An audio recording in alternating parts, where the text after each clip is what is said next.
This section will deal with a number of troubleshooting tips that can be applied to the Amphenol RET antenna system.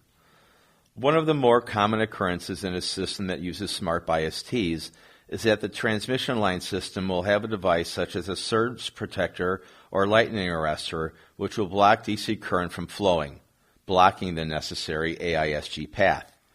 There are two signs that DC current is being blocked.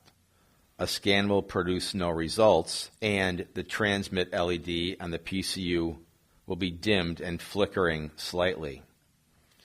The solution is to take the DC block out of the RF path to allow the controller's current to flow to the smart bias T. COM port not found. If, when opening the ALDC application, a dialog box appears that states COM port not found, the RS-485 USB drivers have not been loaded correctly. There are two main causes for this.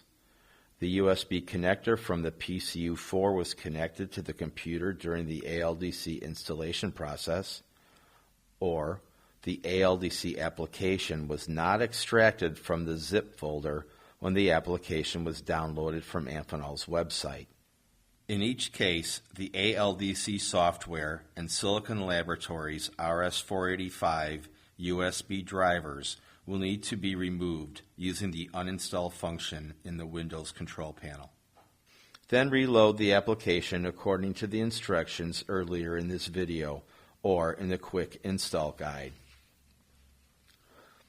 If a scan from the ALDC produces no results, there could be a number of causes. One way to isolate them is to look at the LEDs on the front of the PCU controller. If the transmit LED does not illuminate, check all power and cable connections between the PCU4 and the laptop computer. If the receive LED does not illuminate, check the cable connections between the PCU4 and AISG devices. Also check to see if the smart bias Ts are cabled properly. Make sure the feeder and jumper cables are connected to the proper port. If using the PCU4 and the SCU and the scan function produces no results, it can also be due to an insufficient scan length. Increase the scan length in the system settings of the PCU or SCU and try scanning again.